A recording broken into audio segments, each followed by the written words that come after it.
Hi, this is Nick Dawson, the editor-in-chief of Talkhouse Film, and you're listening to the Talkhouse Film Podcast. If, like me, you grew up in the 80s and were at all aware of movies, Dolph Lundgren occupies a very specific place in your psyche.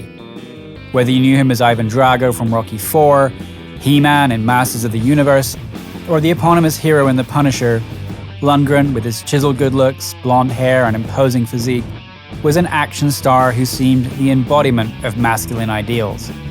In order to have any staying power in Hollywood, you can never be just one thing, and Lundgren, who was sold to audiences as beefcake, has brains to match his brawn. In his 20s, he was both European heavyweight karate champion and a Fulbright scholar at MIT. As fate would have it, he fell in love with singer-actress Grace Jones while moonlighting as her bodyguard.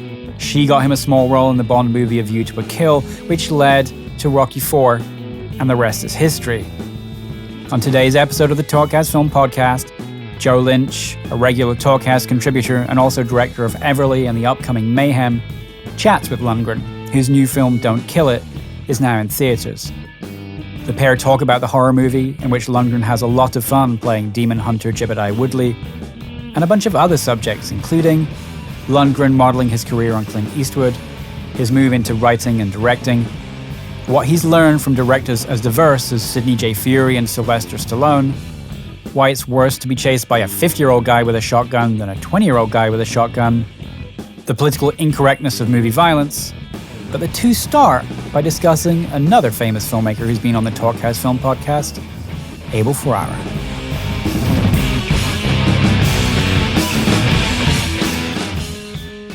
He did King of New York, that Chris Walken great. movie, And, which is so Bad good. Lieutenant. But Bad Lieutenant, I traveled, oh God, we should be just recording the shit out of this right now. We are? All right. Bad Lieutenant was cool. But like we're talking about Abel Ferrara and like how both of us have had our interactions with Abel Ferrara before. And I went to I think it was opening weekend of Bad Lieutenant in New York, traveled all like 2.5 hours, 3 hours into New York just to see this fucked up movie that supposedly you're going to see Harvey Keitel's penis. Now, to me, that has me sold on a movie. Like I'm in, you know. But wasn't knowing that the piano where you saw it? No, that came later. well, that's the thing. It's like, hey, it's catering to a very specific demo. There's the Harvey Keitel penis genre. Yeah, right. But I remember being in that theater watching this. Have you ever been to the Angelica in New York? Remember, it's that one that's like on Broadway in Houston. It really is. It's the premiere. You know, I think so. That's the one I met. I think I met him there as well, Abel, on that one. I wouldn't be surprised if Abel was just down there in his troll Broadway cave. in Houston. Yeah, I think so. Yeah. But that was, you know, there was something special about going, like, because you had to go down an escalator into the depths of New York. Like, you felt the A train underneath you. Oh, yeah. And it's rumbling as you're going. And that movie, like, it scared the shit out of me. Bad Lieutenant. Bad Lieutenant scared the shit out. It's a great movie. Even better was there was this guy who was laughing the entire movie, just cackling. The entire film. It was like a Farrelly Brothers movie. And then we're walking out, and you know who it was? Harvey Keitel. And I don't think he was laughing at his dick. I think he was laughing at just the sheer reaction that movie elicits. The opening is just classic where the guy is, I can't remember exactly what he's doing. You know, he comes out, he goes in his car, he hit a blow. Then his kids are in the back or show up. Then he says, "Hey, shut the fuck up, kids. You know, go to school." Yep. Then he does something else. More blow. Then more blow. Then he does something else. Then he drives onto this crime scene, puts on a badge, right, and walks out. That's and the thing. Okay. If you didn't know the title of the movie and you just walked in, you think like, okay, this guy's a gambler, he's a degenerate, he's a bad dad, he's a total drug addict. Perfect, man. And then 10 minutes into the movie, he goes, "Okay, well, where's the crime scene?" And what about when he's got these two crackheads when he goes, "Hey, you guys, what are you doing here?" And he pulls a gun and he says, "Hey, is that any good shit you got there? Hey, move over." And he sits down next to him and he does their drugs. And they're like in the friggin' some underpass in Central Park somewhere. I love that. It's like movie. good shit. Do you now? Like I'm thrilled to be here because Thanks. you have such an immense body of work and you've been part of like all of our movies since the 80s. The thing that I look at when I look at your filmography and being a fan of, everything from Rocky IV and Red Scorpion, but, also Dark Angel, The Punisher, there were so many movies that you were involved in that you were playing with the genre conventions, almost playing on your character at that time. Honestly, having such an immense body of work and your visual iconography, like when people see your name or see your face or your body, like you're bringing baggage from 33, 34 years of work, to the table every time. So, for example, like in Don't Kill It, which we'll talk bad about Mike Mendez, for the rest of the time. But sure. But for now, like when I first watched it and your introduction at the bar, you're taking another shot, slap, another bar, shot, and the way that Mike constructed it, like he did it in a very classical way. Let's not show the star right off the bat, keep it a little obscure. But within 10 seconds, that Jebediah is a badass, right? Yeah. When you're picking parts, when you're getting these scripts, is there the little voice in the back of your head say like, yep, this is a total Dolph movie? Or do you go like, all right, this is something that's going to change for me, or this is something that's going to flex my muscles, emotionally or craft wise? Well, it's been 30 years since I did Rocky IV, so obviously I've changed a lot in that time, especially lately I've changed a lot. And so you pick different stuff, because you're just attracted to different material. Like, for instance, Jebediah, the script starts with like a 3-page monologue for this character, rambling on about all kinds of demons and shit that I was like, first you read it and you go, how can I cut some of this? How can I tell this in 2 sentences? And then you start reading it again, and you go, this is actually kind of fun, I've realized lately that, in the old days, play a tough guy as a tough guy. Now I don't do that anymore, like in The Expendables and this movie. I just don't play tough because, like you said, I come in with so much anyway that I can just look at the fun of that character, and the balance is more effective than playing the tough side of it. Also, when you're 6'4", you don't have to really throw your weight around. Literally. That you're going to be a presence in the room already. Like how it's do like you the old subvert school that? guys? Like, where's it? Walk softly and carry a big stick. That was the old Hollywood method. People in the old movies like Robin Mitchum, they didn't have to prove anything. They just walked in the room. He just they didn't have to do looked at someone. backflips, take a karate stance, and kick 5 people in the head. They didn't have to do any of that. Yeah, Mitchum. And that wasn't the American hero in those days. Didn't do that. He knew, like, or even like old. I can't believe I'm saying old, young Eastwood. It was looks. And old Eastwood is he never runs. He never chases. Well, he did one chase in the Dirty Harry movie, I think, but he never chases anybody down. He let the horse do it for him. Yeah, he cuts them off. He waits for them around the corner. It's much worse having a 50-year-old guy with a shotgun come after you to kill you than a 20-year-old guy. Because a 20-year-old guy, you can fool him. Well, but the 50-year-old guy is going to get you and kill you, But, so that's kind of what I'm playing now a little more. but that's actually a really good point because, like, I remember when Mike first told me about the movie, and he was going into the mythology of it, and all the things that you could plug. No offense, but you could plug any actor into that based on the mythology, the world, the demons, and everything, and then you have this kind of a cross between like Randall Tex Cobb and Clint Eastwood.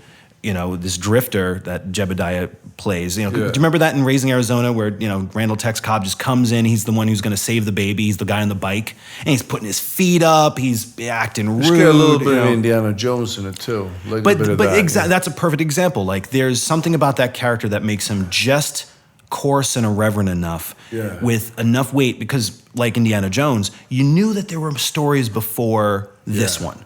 And that's the way that the movie kind of that's the way that movie works, is that you go, okay, there's much more stories. This is just one particular story. And then with Don't Kill It, it could be the 4th part in the Jebediah Woodley, and also, saga. The Clint way, like his characters were never really, they weren't nice to everybody, to all the other, they weren't even nice to kids. Not even to the dogs. He spits on the dog, smacks the kid around. And that makes you like him more because somehow it makes him more real. Because, guys who run around and shoot people, they don't have to be nice to everybody. And that's what I They like don't have about time some for of that. these- They're still you s- running and shooting. You still love the guy, you know.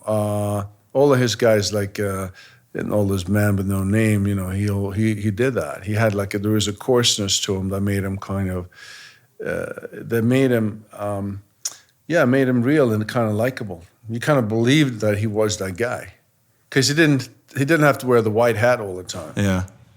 But I do like how there's many moments in the movie that specifically have you go, I'm going to put my hat on.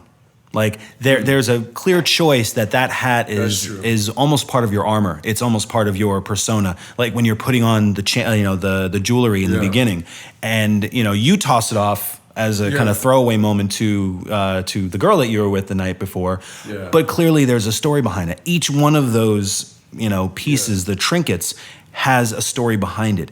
Was there a conscious effort in a lot of that, like with you working with Mike and working with like with the other filmmakers in establishing that? Like, was there any discussion about like, okay, how much backstory do we need to go into this, or do we just kind of roll the dice and hope that it feels like this is part of a bigger mythology? Well, I think sometimes you work from the outside in when you're dealing with props, because you don't necessarily know where he got the hat and all, but it's more about when do you take it off. I mean, should I take it off on this line? Should I put it back on? I mean, because you watch the old Westerns, and I ended up doing some of that, and you realize how it was really cleverly thought out, like with John Wayne and who was the director he worked with a lot? John Ford. John Ford. Yeah. Yeah, how in those days, they had an instinct for like when do you put the hat on, when do you lean up against the door jamb when you speak so you don't look too tense. They're always relaxed, or always leaning up against stuff. So I was trying to, rip off some of those things. Clint does that too. When because they used the hat as the symbol of mysticism, and you don't really see the eyes that well and all of that. See, that means a lot to me hearing. It means a lot. Yeah, well, exactly. That's a perfect point, because like in Don't Kill It, you're vaping like a madman. That was Mike Mendez, But then when you're going to take a hit, you don't want to be smoking on every line, because then there's smoke everywhere, and you start coughing. It starts to turn into a Tony Scott movie. The whole room is just diffusion. So you got to figure out when to do it, like to make it powerful, that kind of stuff. One thing that I definitely wanted to touch on, filmmaker to filmmaker. Yeah. Looking at your career, and then there was this moment. And I remember when The Defender came out. And what's funny is that I worked at a video store at the time. So we were getting all the movies early. Sure. And being a fan of, especially of I Come in Peace. Okay. I know. Yeah, I like that. All right, let me ask. That's like a remake. Do you call it I Come in Peace or Dark Angel?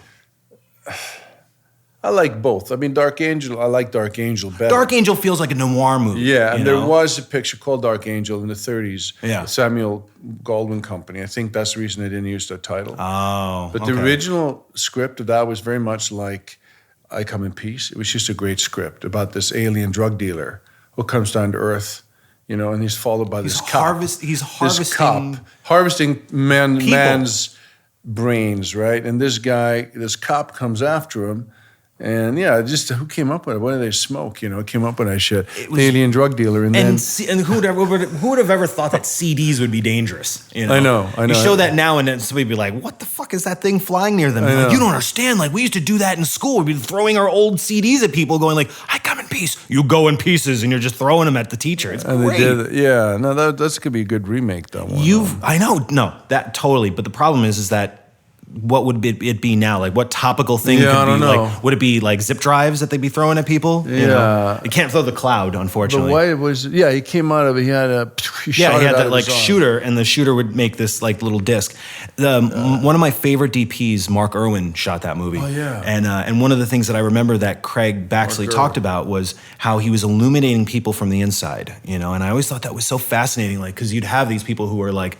He would have to light them while they're getting extracted, and you'd have to illuminate a person from the inside. It was just fascinating. Well, he was good. Baxley was a great stunt coordinator. I mean, all those explosions and all that shit he did, it was all real. He had the actors very close to all the real stuff. So that segues into the moment. So you're on this film, and you have the great Sidney Furie directing it, and then he gets sick, and then he recommends you to direct that film. Yeah. What was going through your head at that moment? Well, I'd worked on the script with Sidney, and Yeah, he got sick, and then they asked him for a replacement. He says, "What do you ask? Why don't you ask Dolph?" And they're like, "Dolph, what are you talking about?" Because that would never happen now because of like all the unions and everything. No. They don't let you do that anymore. No. You know. Well, I don't know. I mean, he had I think he had an instinct about it, and I directed 4 or 5 movies, and then the last one I did right before the Expendables, the producers kind of took it away from me and chopped it up. I hated it. So I said, if I'm going to star and direct, I want to star, direct, and produce. Mm-hmm. And that's my next step. But because I did 3 Expendables pictures that took about 5 years to release and all that, I haven't gotten there yet. But now I got a few things I'm working on to do that, But when I get nervous about time, about running out of time, I always think, well, what year was Clint Eastwood my age? And it's 1989. I can just tell you, in 1989, he was my age. So a lot of things that happened in his career since then. So I always think, well, if that guy did it, then I can always, I got a few years left, so I don't have to rush.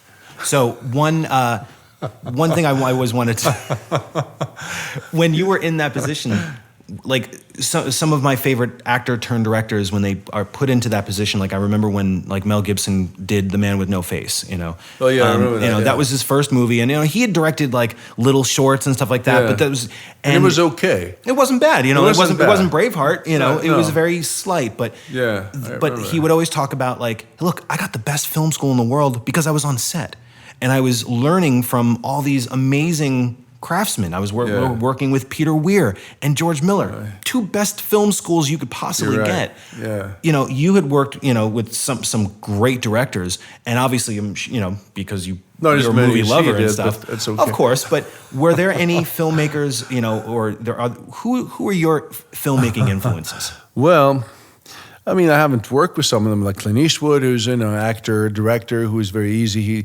He does things very quickly and doesn't complicate it, Yeah, it doesn't even say action. You just go. Yeah. Stop. He says, I'm going to lunch. When you're ready. Yeah, when you're ready. When you're ready. Thank you. Yeah. So, no, I think, of the people I've worked with, I did, Sidney Furie was really nice. I like him. He had worked with Brando and, a lot of big actors back in the day. He directed Lady Sings the Blues, and he had some good ideas about working with actors, how to make the actors feel comfortable, to create an atmosphere where they could play and be playful. He was really good about that. He would never stress out the actors. He was very hard on the crew if they were loud around the set and stuff like that. And if they hit the clapper too hard, he'd get fucking crazy. Yeah. Because they don't understand how much... when you're trying to focus. I like him. Especially when you have a clapper in your face. In your face. Soft. And it's totally throwing you off. Soft mark. But, and also Stallone, I like, I can learn a lot from him because what he's good at, he kind of imparts a lot of knowledge, physical knowledge, because he's been in so many movies that he can tell you little details about how to hold the steering wheel, or don't look over here, look over there, and don't move, don't do that. He seems like, I've heard, he's very technical. Very technical. Like he knows what he needs in the edit, so he's going to get that. But apart from that, I did work with some decent director. I just try to watch movies sometimes. I like to watch old movies sometimes and learn from older movies, because it's still the same craft, really, It's just the technology's changed a little bit, but the actual, craftsmanship is the same, I think. I think one of the things that I learn the most when I watch any movie that's like earlier than 1972 is blocking.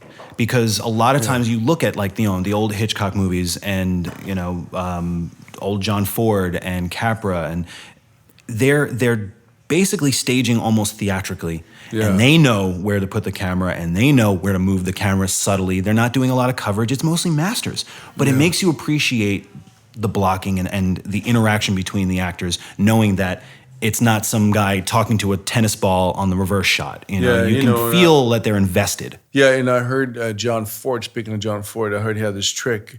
I saw an interview with Lee Marvin, I think it was, where he said when John Ford had a difficult scene with a lot of actors, and it was like a pivotal scene in the picture, he would always schedule it for like 4 o'clock, 5 o'clock in the afternoon, and he would block it with all the actors, and get it ready, and then he'd say, I don't know if we can shoot this today. It's going to get too late. Let's do it tomorrow morning. And all the actors would be like, fuck. And then they'd say they'd show up on set next morning. He'd change the blocking in the cameras Completely. Moved everything just to man. throw the actors so they wouldn't. But that sort of technique That's such a clever move. works for spontaneity, Yeah. like because like like after the second or third take, those moments feel kind of stale. Yeah, I know. And then you start immediately the gears start turning and you start thinking like, how can I make this fresh again? How can I stoke my own flames again? That's why, part of the director's job, I think, is not to burn out the actors, not to rehearse too much, or to make sure that you can put the first or second attempt on film. Mm-hmm. I mean, that's very difficult because it's very difficult. Sometimes, I can't, I don't say anything, but it's like, okay, let's do the scene, let's show it to the crew. Okay, can we do that one more time? Show it to the crew. And sometimes, inexperienced actors, they give a lot. Mm-hmm. I don't, when I do that. But they will actually get into it. And then, there's another rehearsal. And then on the fourth or fifth take, they're rolling film. And then some of that wonderful shit they did that first take, maybe they come up with they've lost it sometime. Yep. And then you have to reharness that. Okay, 2 more questions and then we're out. 1, John Himes. I'm a Himes. huge fan of John Himes. Yeah, I've been a fan of his him. dad forever, but then when he made those 2 Universal Soldier movies, I like him. holy shit. And the thing that He's blew good. me away from those that differentiate from most of the action movies that came out in the last 10, 15 years is the guy knows how to shoot action, but he never got in the way of the pathos. He never could, because there's a lot of complex emotion going on in both of those movies that if you strip away all the genre histrionics, they're relationships about guys, and these displaced souls. And what was it like working with him? Because obviously, he's a madman. I've worked with him before too on a show, and I love the fucking guy. He's making a remake of Maniac Cop, which is perfect. I know. He told me, I'm working on some with him actually. I have a project with him together. Please let it be Maniac Cop. No, I got some with him, and he's doing Maniac Cop. I heard he told me. No, I like him. I mean, he's got his own, his own way of doing things, and he's got his own kind of ideas, and it's very dark and very weird and kind of, It's he very doesn't inclusive. compromise. It's very inclusive, It's where something, it doesn't feel like it's just shot, reverse shot. It No, feels like he doesn't compromise, and it's usually something pretty violent. It's usually some really brutal thing at the bottom of it, but where I'm a little more, say, if I like Clint Eastwood, because his violence is always a little bit comedic, just slightly, even when it's very brutal. well, when Clyde the Ape is there somehow. There's or like even in Unforgiven, when he comes in and shoots people, I've killed a lot of people. I've always been lucky at killing folks. It's but John Himes is like dead serious about that. I mean, he gets really violent, and I like that in one way. It's because now it's so politically incorrect to show blood and violence anymore, which is weird because 90% of all movies now is like action movies, and superheroes and all that. But I guess people in general, public, they don't see slaughtered animals and they don't go hunting anymore like they used to. They've never seen a bar fight. Oh yeah, they're eating their burgers while they're watching the movie, Seriously, or like whatever, in the but they don't 40s, realize where it's coming from. People came from like Okinawa and like Iwo Jima and these guys. I mean, people were in the army and they were doing military service and they were in bar fights and shit. So you couldn't get away with doing backflips in a bar fight in those days because people would just laugh, going, "What the hell is that?" But now people accept it because they're just sitting on the couch, Anyway, so I think John Himes is old school. I like him. It's great that he's doing TV, a lot of TV too, because I've heard. he knows how to shoot. The guy knows how to shoot and shoot fast. Yeah, I hope to do something else with him. I really do. I do too. All right, last question. Yes, sir. Destiny. Destiny. Yes. What is it? We'll get deep here. We were talking before a little bit about how you and Grace went to the premiere of Rocky IV. Yes. And kind of how you vicariously got to that point. Yeah. Now, I look at your body of work and I look at how you've taken, you've grasped the reins of your career by being a producer, by being a writer, by being a director and an actor as well. Yes. A lot of actors don't do that. A lot of actors are a little more passive in their careers and just kind of go, let's see what happens. Like, let's throw caution to the wind and hopefully I get that big Marvel gig or maybe I'll do that great Sundance movie. But you, especially from the late 90s on, you seem to have really cornered the market in, your niche and your audience. What if there wasn't that fateful moment that, you and Grace met would you still be as creative a person, maybe just not in the same field? Because obviously you had a very well publicized different path that you were going down, but your career, your passions steered the other way. And I can't not think that if it wasn't that fateful encounter that you had back in the 80s, it would have been something else. Do you feel that way? I do feel like some of my destiny was to entertain people and try to make them feel good and have, I guess, that's what I've done in the last 30 years, affected people. And I think that's what I didn't intend that, but that's what it's been. And I think when I go around the world and when I go on publicity tours, and that's kind of how I get their love or their affection comes back to me, and that's what's makes me want to do this job. Awesome. Yeah. Thanks. Thank you, sir. Thanks. We're out.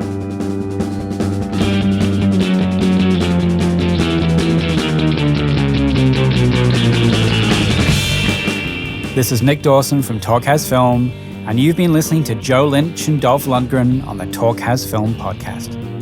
This episode was engineered by Derek Olds and mixed by Mark Yoshizumi. The Talkhouse Podcast producer is Elia Einhorn. For more filmmakers talking film and TV, visit talkhouse.com/film. Subscribe to Talkhouse Film and Talkhouse Music podcasts on iTunes and Stitcher, where you can find all our previous episodes. And while you're there, please rate and review, as it helps others to find the podcast.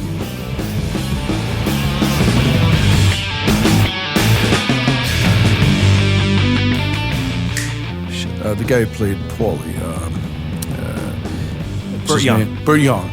He said, "Hey kid," and I looked in there. I went over to the limo. "Hey, how you doing?" And he had like a big bar in the middle, like it's about 30 bottles of liquor. And I looked at his, and he said, he saw me looking at it, he goes, "A lot of pressure in this business, kid. A lot of pressure."